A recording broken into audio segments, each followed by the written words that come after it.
Welcome to today's event on the Voice to Parliament with Minister Linda Burney.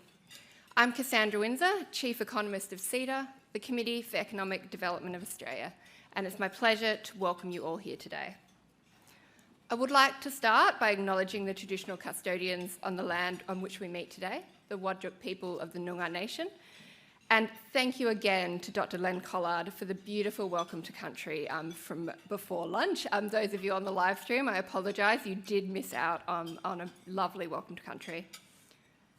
At CEDA, our focus is on understanding, discussing and advocating for the critical policies needed to drive sustainable economic growth and prosperity for all Australians. CEDA is therefore a supporter of the Voice to Parliament as a key social and economic reform.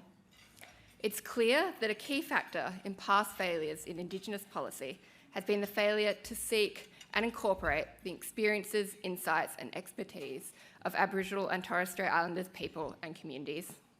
Having a First Nations voice enshrined in our Constitution is critical to enabling better outcomes for all Australians and sustainably closing the gap. Can I welcome and thank again today's sponsor, Curtin University, who play a vital role in enabling us to continue to deliver important events such as this. Thank you also to our members who are hosting corporate tables here today.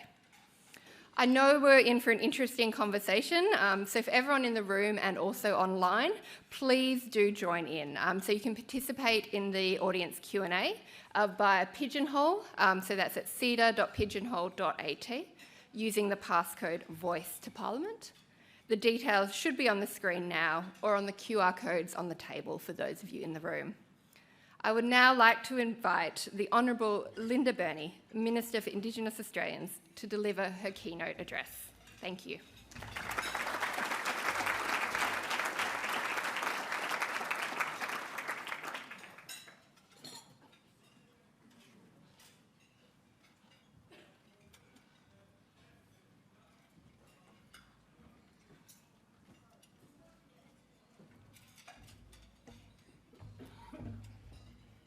I'm standing on a block of wood, so if I fall off, Danny can come and grab me. Oh. Thank you, Cassandra, and thank you, Mark, for your comments earlier. And hello to everyone in the room.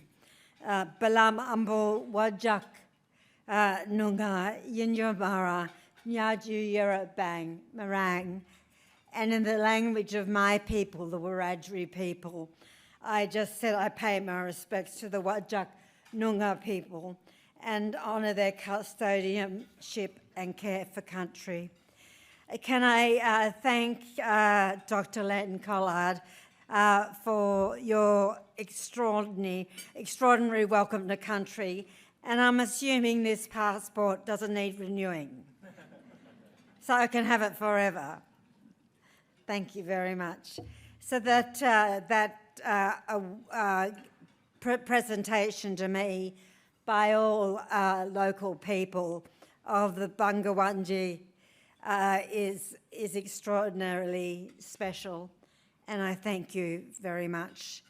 I do, as I said, acknowledge the traditional owners, the custodians of all of the countries and waters across this great land. And as I said, I pay my respect to the Whadjuk and Noongar people. I'd also like to extend my respect to all Aboriginal and Torres Strait Islander people here today from right across this country and all parts of the southern sky. I acknowledge CEDA for your work and your contribution to our national debate. And I also want to recognise Mark Glasson, Robert French, who just relayed some wonderful stories to me, to Ben Wyatt, whom I haven't seen for a very long time, to Danny, Gilbert, to Michael Chaney, to Kate, whom I saw earlier, to Dorinda Cox, Harlene, Hayne, and to Hannah McGlade, a very, very respectful Hello to you all. Everyone, today I want to talk to you about the upcoming referendum on constitutional recognition through a voice, and how the voice can make a practical difference that improves the lives of First Nations people. But before I do that, I'd like to tell you a story. I think a story that sums up what is at stake at this referendum. Everyone, last year I visited a school in a remote community up in the Northern Territory. And I had the great pleasure, I'm an old school teacher, you see, of sitting down and listening to the young people in the classroom. These young people were probably 7 and 8 years old. And as a former school teacher, I thought I'd ask the young people a very common question, and that is, what do you want to do when you grow up? At first, there was absolute silence.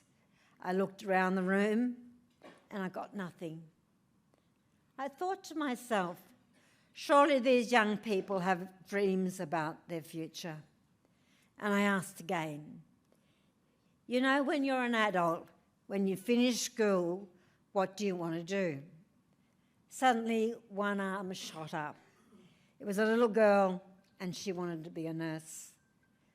A boy said he wanted to grow up and play footy like his cousin. Another little boy flung his arm up in the air and said, I want to fly helicopters. And the other kids roared with laughter. Then I remembered what the facts and figures tell us, that there is a 1 in 3 year gap in literacy and numeracy between Indigenous and non-Indigenous children. The gap widens through school, whichever way you look at it. Too many Indigenous young people start behind at school and fall further behind. Here in Western Australia, the gap when children start school has worsened. Barely 1 in 3 Indigenous children in WA are developmentally on track when they start school. Now, this is compared with about 60% of non-Indigenous children. Everyone, this echoes through life, with Indigenous children 20% less likely to finish school, and young people 20% less likely to be in education and training.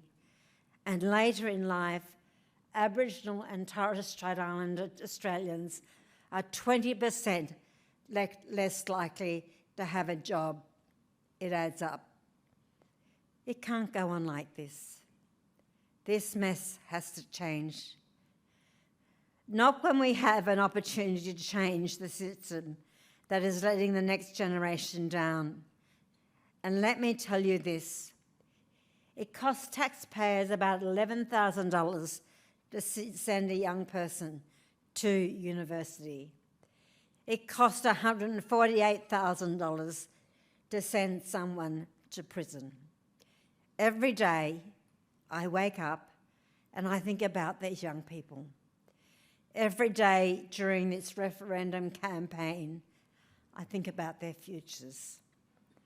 Now I'm 66 years old, and my great friend and West Australian legend, Senator Patrick Dodson, is 75. And the referendum is not about us. It is not about you in some ways. It is about the next generation. So when people ask you, what's the referendum about? When they ask you, what's in it for me? Tell them this. If you want a future where everybody has a fair shot in life, yes, makes it possible. If you want to move this country forward to a better future for everyone, yes, makes it possible. So how exactly does yes make better possible? The form of constitutional recognition Aboriginal and Torres Strait Islander people are seeking is a voice, not a preamble, not a footnote in the Constitution.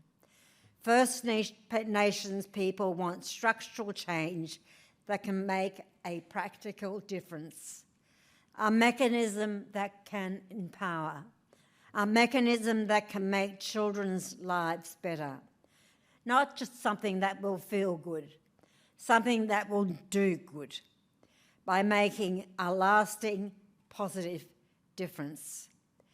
The voice won't solve everything overnight. It won't right every wrong. But if we get this right, we can make significant progress in almost every area. Progress in health, progress in education, progress in jobs, and progress in housing. These are the 4 pillars, our 4 key areas that I will seek advice from the voice about. If we get these right, almost everything else flows from this. If you are healthy and you get a good education, have a safe place to live and get a decent job, these are the building blocks of a good life. Today, I want to expand on this and give you a practical example of how the voice will deliver solutions in education. Over $270 million has been spent since 2014 on remote school attendance strategy, a program that was developed in Canberra, developed with good intention but without listening. Across the 84 schools in this program, attendance has actually gone backwards. And that was before COVID. It's what's happening, what happens when governments make policies for Indigenous communities, not with communities. Governments and the Parliament will have a two-way relationship with the voice. As the Minister, I will go to the voice and say, this school attendance program isn't working. Help me to get the best possible advice to fix it from every corner of the country about how we can do better. Because the approach that different governments have been using for decades simply is not working. And we owe it to the next generation to do better, so that these young people I met in that tiny community in the bush aren't 20% worse off when it comes to finishing school, training and getting a job. So that we can make the most of our human potential by investing in it. And here in Western Australia, you get that more than most. West Australians understand how important it is for your interests and your aspirations to be represented when big decisions are being made that affect your state. You understand that for both government and business, getting better results and better value for money involves planning ahead and listening to locals. And in so many ways, that's what the voice seeks to do, giving Indigenous people a say so that we make better policies for the long term. We drive better results and we achieve better value for money. And if you don't believe me, listen to Auntie Pat Anderson, who says, when you involve people, you make better decisions and the money you spend goes to where it's needed most, to the people on the ground. And there's no better investment than education. The opportunities it creates for people and the skills and productivity it delivers for our economy. By contrast, those arguing for a no vote would have us here in another 9 years.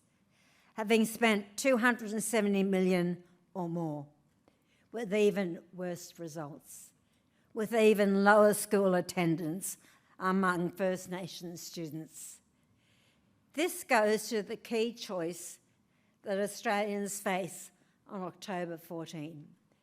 Yes has solutions, no has no solutions. Yes wants outcomes, no wants more arguments. Yes means a better future for all Australians.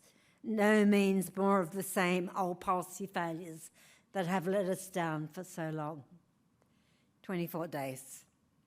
In just 24 days, Australians will vote in a referendum to recognise Aboriginal and Torres Strait Islander people in our Constitution. The question is simple. A proposed law to alter the Constitution to recognise the First Peoples of Australia by establishing a Torres Strait Island, Aboriginal and Torres Strait Islander voice. Yes or no? As Noel Pearson said, no public policy question in Australia has been subject to so much inquiry, research, public consultation and report writing as the constitutional recognition of Aboriginal Australians. And I want to be clear about what the voice is. It will be a committee of Aboriginal and Torres Strait Islander people who will give advice to the Parliament and government on issues that affect our community. It will include Indigenous Australians from every state and territory and the Torres Strait, and representatives from regions and remote communities. And members of the voice will be chosen by Aboriginal and Torres Strait Islander people in their local area and served for a fixed period of time. Now, what that means here in WA is that there will be representatives from the Kimberley to Kalgoorlie, from Perth to the Pilbara, and members of the voice will not be appointed. I should say the Southwest as well. It's about listening. It's about what the voice is about. It is absolutely about listening. And it all comes down to the next 24 days. Friends, for 65,000 years, Aboriginal and Torres Strait Islander people have been speaking. 363 languages, but no voice. In 24 days, you have the power to do something about it. You have the power to use your voice to give Indigenous Australians a greater say in our future. On October the 14th, you can write the next chapter in this great country's history. You can write yes for recognition, yes to a voice, and yes to a better future for all Australians. I want to conclude by quoting from the Uluru Statement from the Heart. Our children are alienated from their families in unprecedented rates. This cannot be because we have no love for them. Our youth languish in detention in obscene numbers. They should be our hope for the future. These dimensions of our crisis tell plainly the structural nature of our problem. This is the torment of our powerlessness. We seek constitutional reforms to empower our people to take a rightful place in our own country. When we have power over our destiny, our children will flourish and they will walk in two worlds, and their culture will be a gift to their country. On October 14, it's time to listen. It's time to vote yes in the referendum. Thank you.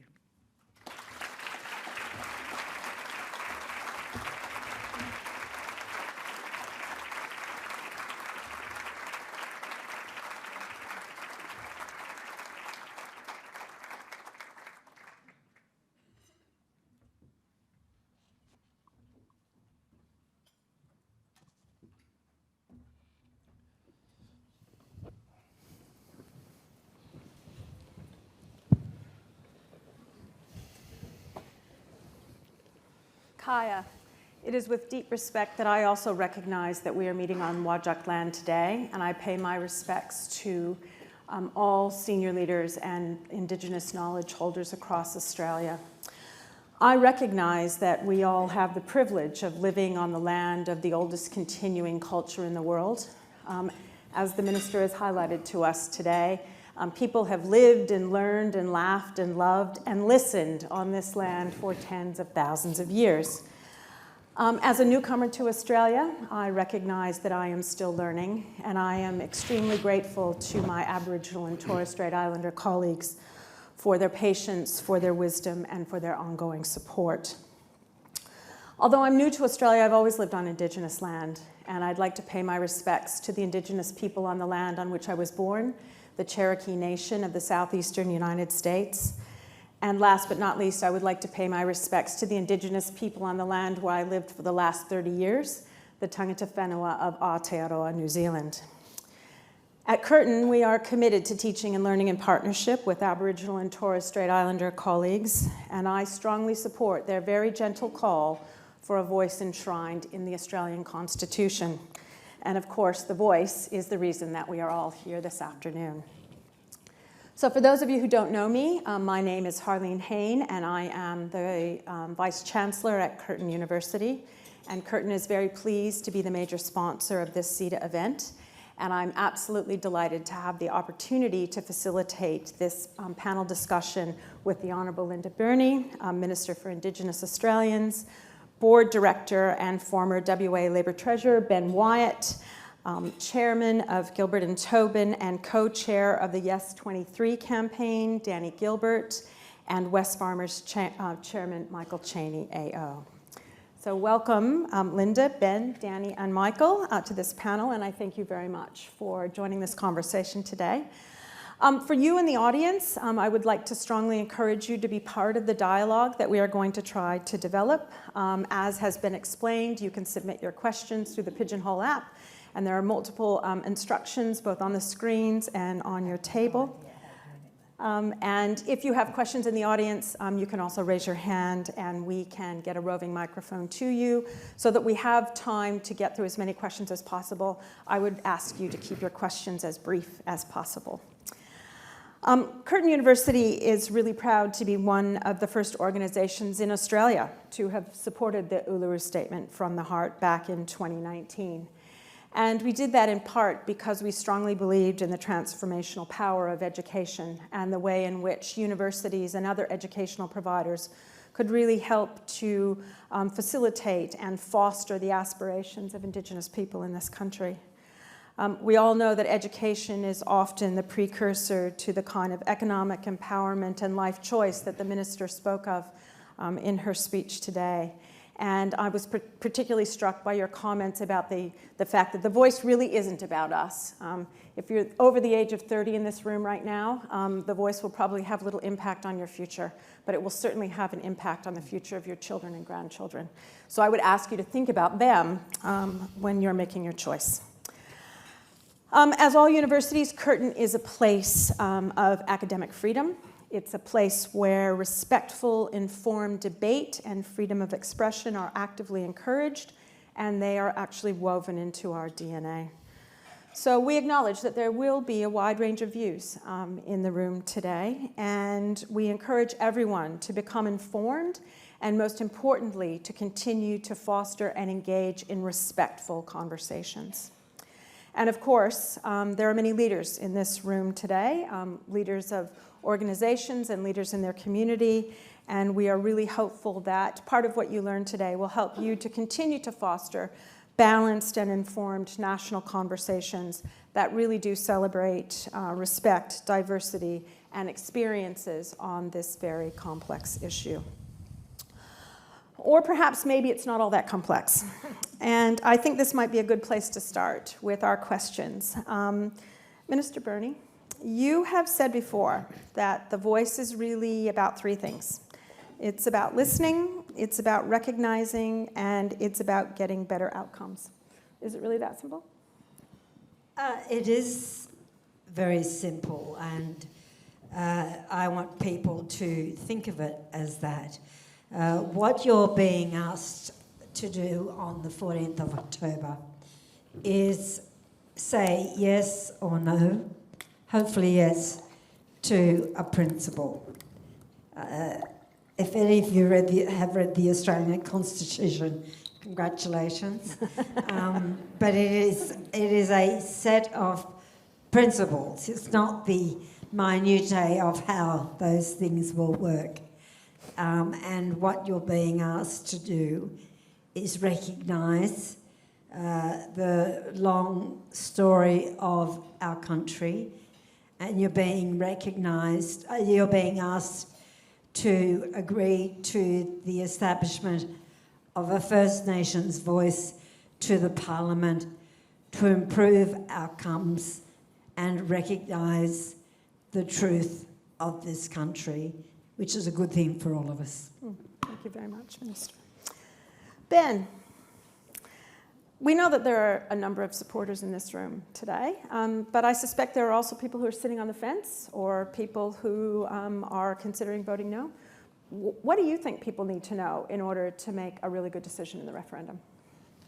When I speak to groups of people that clearly have either no or undecided voters, I always start with something that generally gets consensus, and that is the question, are you happy with the way or the outcomes that we've achieved in Australia, in Western Australia, in Aboriginal affairs over the last 40 years? And everyone will say no. So you can sort of start at that point. So if you accept that, as Linda talked about, there's many examples that huge expenditure has delivered, in fact, not just poor outcomes, but outcomes have gone backwards, then you've got to accept that the status quo needs to be challenged and something new needs to be delivered.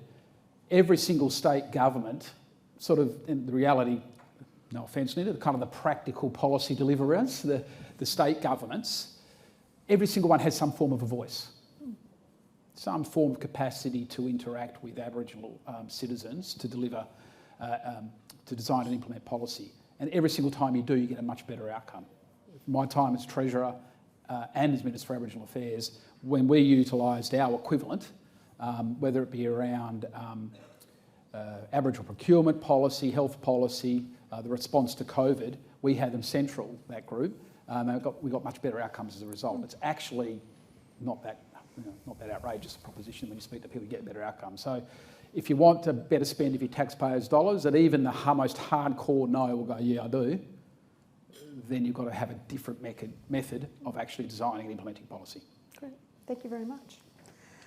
Michael, there's been some criticism recently in different sections of the community, claims of greenwashing. Does business have a legitimate stake in the voice, or is it all just a bunch of virtue signalling by folks in Perth? I've seen those comments, and they surprise me, really. I mean, businesses and companies form a very important part of our society. If I might talk about Wesfarmers, I mean, we've never seen this as a political issue at all. We've seen it as an issue of social responsibility. And for a company like ours, which has been in a long journey of reconciliation, it's an obvious thing to do. The thought of not supporting it is sort of so ridiculous as far as we're concerned. We produced our first reconciliation action plan back in 2009. We've now produced 8 of them, and the last one at the highest Elevate level. We employ 4,000 Indigenous people. We've got thousands of Indigenous customers and suppliers. And in regional Australia, in larger towns, we'd be the biggest or the second biggest employer. And that's allowed us to see what can happen on the ground when local voices are able to influence outcomes. And it's a complete no-brainer as far as we're concerned. I mean, interestingly and instructively, we're not an orphan in this regard. There are scores of companies, and a majority of the top 20 companies, who've come out in favour of yes. They're amongst over 780 organisations around Australia who've done the same thing. When someone asks you, I'm a bit uncertain about this and I don't understand it, you might point this to them, that those 780 organisations have councils and boards and committees running them who number in the thousands, 5,000 to 10,000 people. And those organisations range from all the states, including the Liberal state of Tasmania, all the church denominations, all the 17 law firms that came out recently, including all the large law firms, all the ethnic organisations, the Business Council of Australia, the Australian Institute for Company Directors, CEDA, all the major sporting codes, sporting clubs, including all the AFL clubs, and so on, and Liberals for the Voice. This is not a political issue.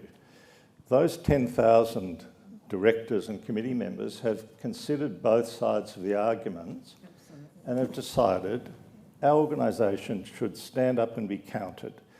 This is an appropriate, a long overdue, a very sensible and a modest proposal that simply recognises the First Peoples and allows them to have a say in issues that affect them. It's as simple as that, and any argument to the contrary, frankly, I find completely indefensible. Thank you. Danny, recently, people who have chosen to put their head above the parapet, like you, have had some backlash on social media and a wide variety of other venues. What do you think we can all do in this room to keep the conversations respectful as we go forward? I don't think it's particularly helpful to attack opponents, is the first position. I think that particularly when we're talking about the people who lead the No campaign, I think that division and that attack becomes the point of discussion by the press. And I think in response to people who do get this negative social media coming at them, I think they just have to make the arguments. Have to make the arguments, and the very sound and solid arguments about why this country needs a voice. They were brilliantly made by the Minister here today. It's about listening, it's about better outcomes, it's about recognising the people who have been here for 60,000 years, and it's understanding something of our history as well, that these people, the original inhabitants, when white settlers came here, were pushed to the very margins of our society, and they were denied any participation in the social and economic infrastructure of this nation.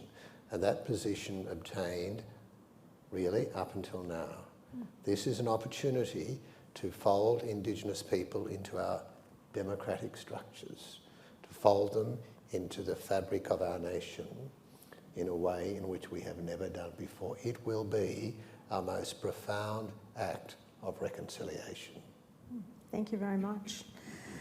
Now, we're going to turn to some of the questions that have come through on Pigeonhole. I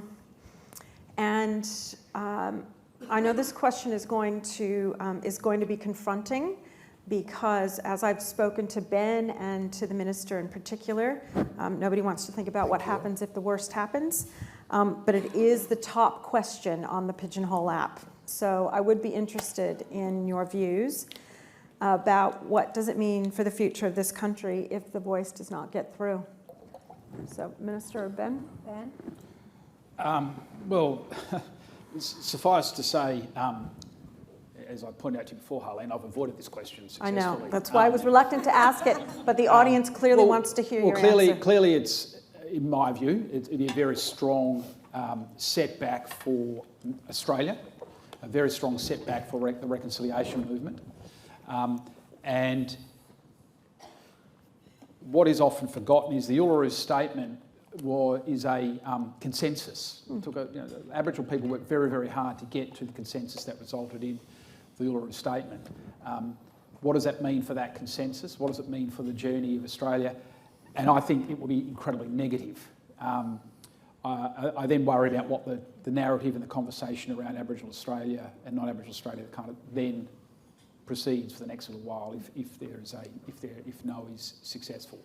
And the reality is, and some may reject this idea, and I've seen it rejected, is it will have implications for Australia and our international standing. There is no doubt about that. The conversation that we're having in Australia around a voice to Parliament, a lot of our very close neighbours, and a lot of our both trading, relationship, investment, have had these conversations and have arrived at positions much more assertive than what we are proposing in this referendum. So I don't tend to dwell on what happens if it's a no, because ultimately then you're sort of described as threatening an outcome, but clearly it will not be it won't be good for the nation.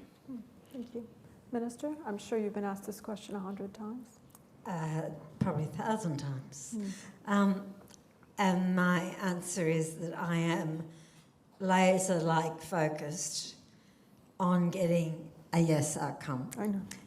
I am not contemplating a no, and that is where my focus is, and that's where it will remain. Good, thank you. You'd be interested to know, possibly or maybe not surprised, that when I have raised this question with the Aboriginal and Torres Strait Islander staff at Curtin, they've said exactly the same thing. I'm not contemplating a no, I'm just thinking about how I'm going to celebrate with a yes. So I think it's a very strong consensus view. Let's turn back to the issue of corporates. You know, Michael, you've talked about Wesfarmers' very strong stance. What do you think the role of corporates and businesses are in the debate itself? Not just in coming out in support, but are there other things that businesses can do in the next 24 days, as we've been reminded?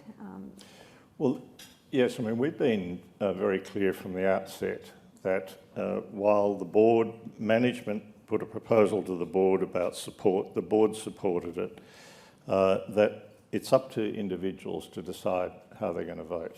And we're not telling anyone of our 100,000 employees how they should vote. We are, like many companies, providing information to them on a whole lot of issues, on the history of Australia, which they haven't really, many people aren't aware of, about the issue itself, but we're religious in saying it's up to you as to how you vote. And I think that's a common sort of approach. Fantastic. Danny, I mean, as the co-chair of the S23 campaign, why do you think there's such a disparity in Australia's openness towards the 1967 referendum compared to the Voice? Well, the 1960 referendum was a much simpler question, really. It was, you know, in 1901, when the states came together to form the Commonwealth of Australia, the sort of Indigenous people were not consulted in that, and the fathers of the Federation, the view was that Indigenous people would fade away, they would fade out, they wouldn't survive, and they were not to be counted in the citizenry of our country. You know, when you think back, that was a pretty outrageous view to come to at the time, and not to have any regard to their position and their history in the country. And it was a pretty simple thing. It didn't require any contestability. How could anybody challenge that concept?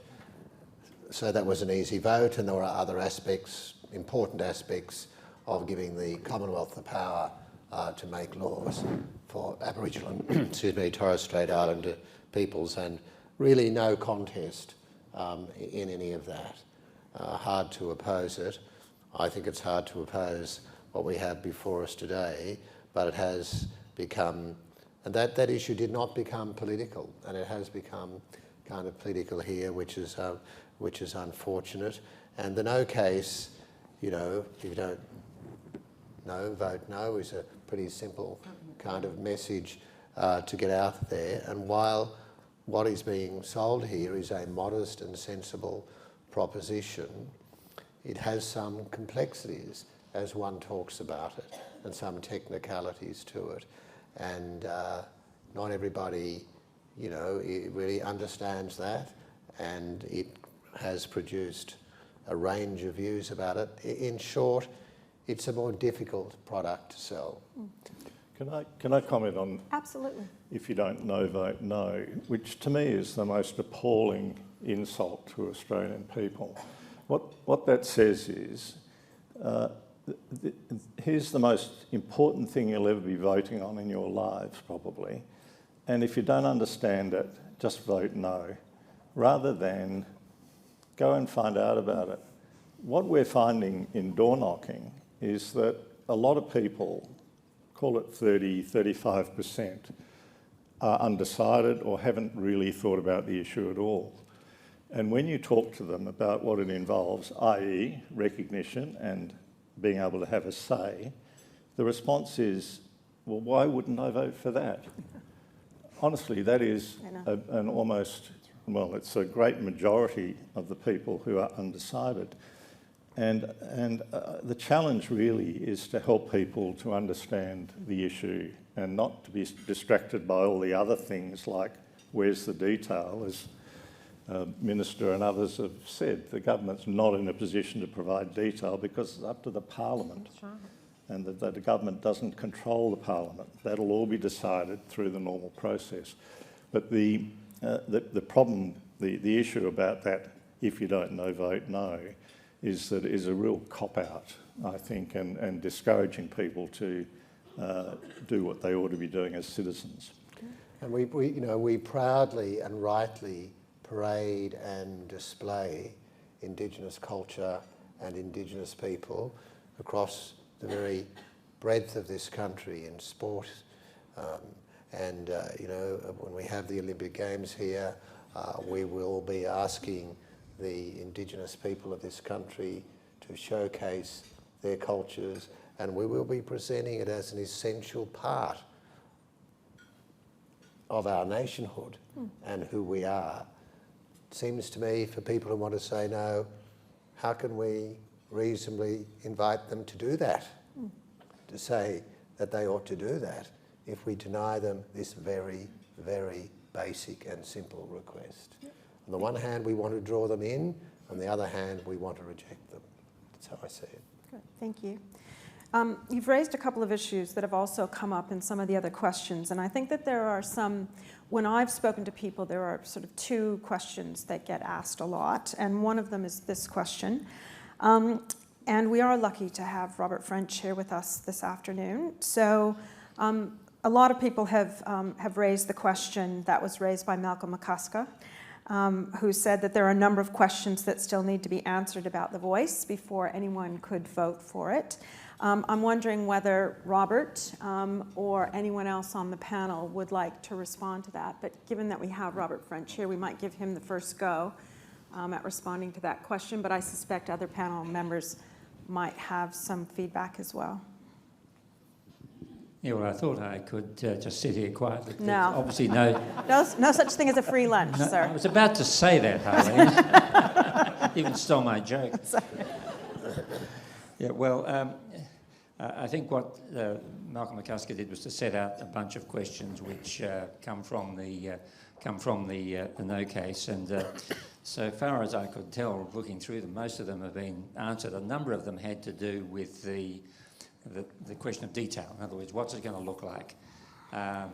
You can already gather from the text of the proposed change itself what the essential elements of the voice will be. It's going to be a body, that's a group of people. It's going to make, what's its function? Make representations, that is statements, advice, nothing about them being binding on anybody.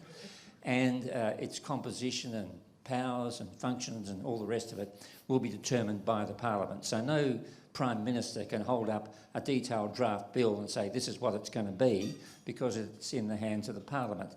But he has set out 5 design principles, and I set those out in my response to the McCusker paper, and they really give you the essentials of a representative body, and it's an advisory body, and it's not, there's a term I think which has been used, Canberra bureaucracy. Yeah. Now, both words have negative pejorative implications when used in political discourse. Bureaucracy, if you look at the Britannica Encyclopedia, it's something which is unresponsive and incompetent, and that's the sort of word that the terms you associate with bureaucracy. Well, it's not a bureaucracy, it's not a service deliverer, it is a a source of advice and representation and comment. Secondly, there's something wrong with it being based in Canberra. That's because we all think Canberra's a long way away and they don't know anything about us and they make decisions in isolation. Well, on that basis, Parliament is a Canberra bureaucracy because they're located in Canberra, yet they come from all parts of Australia.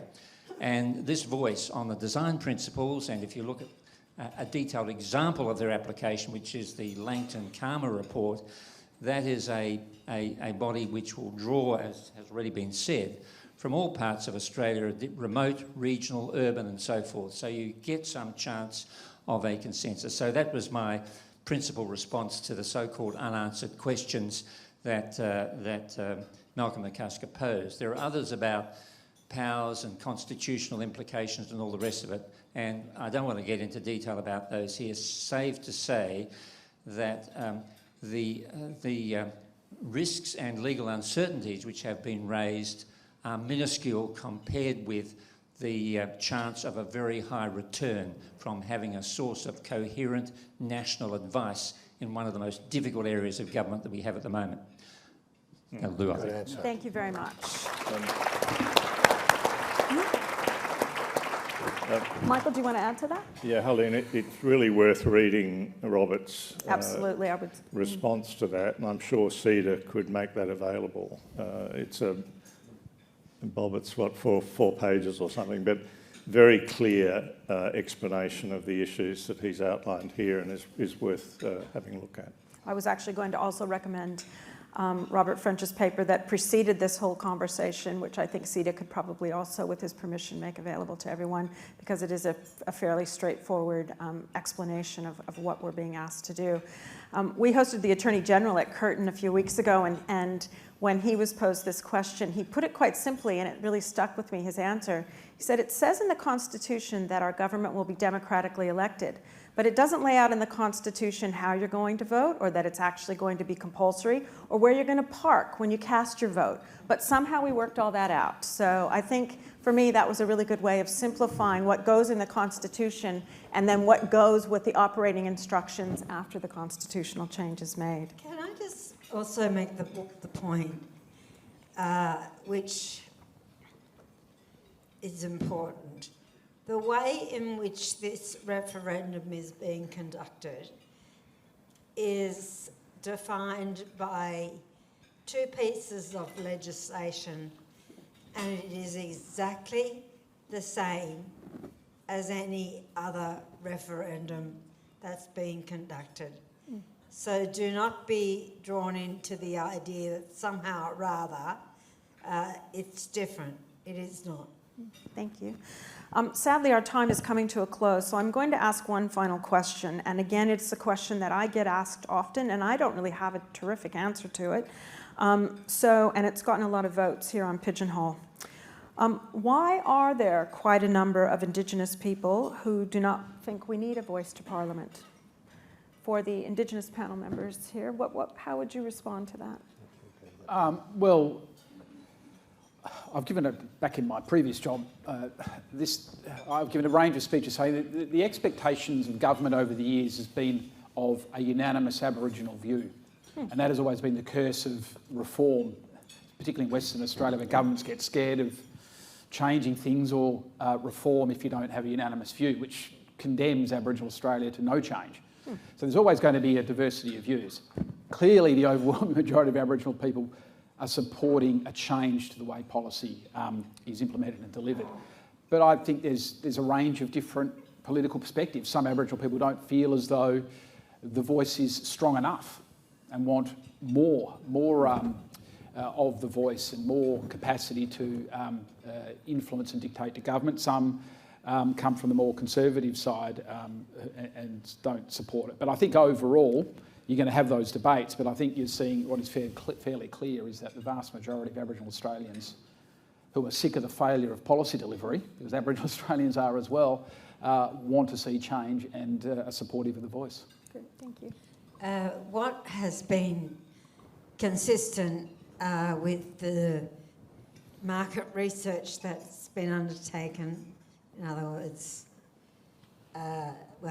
research, is that 80% of Aboriginal people support the voice.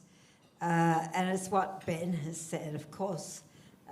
Not every non-Aboriginal person agrees. So why would you expect every Aboriginal person to agree? It's a nonsense. And for those that are not agreeing, that's their prerogative. But I say to each and every one of you, this is your decision. It's not about whether A agrees and B doesn't. It's about what you think. It's about what you believe is right. And it will be just you in that ballot box with a little stubby lead pencil and a piece of paper that requires you to write yes or no. That's what's important. Thank you, Minister. Harlene, Burney. can I say something briefly about the bureaucracy problem, which we don't think will be there. But the coalition will be in power at some point. Yeah. If the voice is not working, if the voice is getting in the way of the administration of government, then the coalition can change it. They can change the voice in any way they want. That is clearly within the provision that we're asked to vote on. So worry about that then, not now. Thank you. All right, unfortunately, I think that brings our time to a close. I'd like to thank all of the members of the audience for your incredibly insightful questions. I know that we could continue to ask the panel questions for the rest of the afternoon. I'd also like to add my special thanks to Minister Burney, to Ben Wyatt, to Danny Gilbert, and to Michael Chaney for taking time out of their very busy schedules and making such generous contributions to our discussion today. I know I speak on behalf of all of the audience when I say that we've all benefited from your insights and hearing your views. Robert French, thank you so much for being called from the floor. We really do appreciate your input, not only here today, but obviously in the press here in Western Australia. And I know that everyone will leave today with a fresh appreciation of what this voice referendum means for the future of Australia. So I'd now like to invite you back. Actually, you're already up there. So Mark, can you please bring our proceedings to a close? And don't trip on the Minister's blocks. No. Can I ask everyone to acknowledge the panel and their commitment to the project?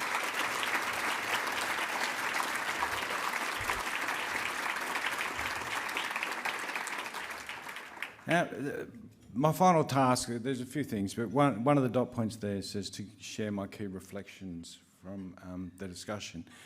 And my first reflection is we've heard today from a panel and the Minister of such high calibre in their thinking around this issue. And they've provided us with some really clear signposts around what the right thing to do is. You won't get people of this calibre together very often, and that they unite over this issue is I think, an important sign. But the first thing that I reflected on was this is about children.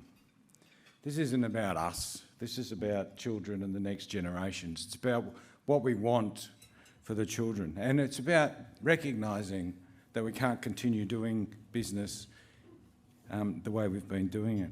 But it's also about beyond feeling good. It's about structural change. It's about mechanisms that can empower people who are chronically unempowered and about improving their trajectory in life. It's about listening. It's about genuinely listening and giving recognition to the experience of our First Nations people. But most importantly, I think for all of us, it's about the next 24 days. And the takeaway that I'm leaving here with today is that we can't be neutral on this. We actually need to be active in our communities, in our families, to make sure that the country makes the right decision. So I recognise everyone has a right to vote as they wish, but I would suggest to you after listening to this panel today that the answer to whether you should write yes or no on the 14th of October is pretty clear, and we need to start telling our friends and families that that's the case. So that's my reflection. I want to thank again the major sponsor for today, Curtin University. Harlene, it was wonderful. Thank you for hosting the panel.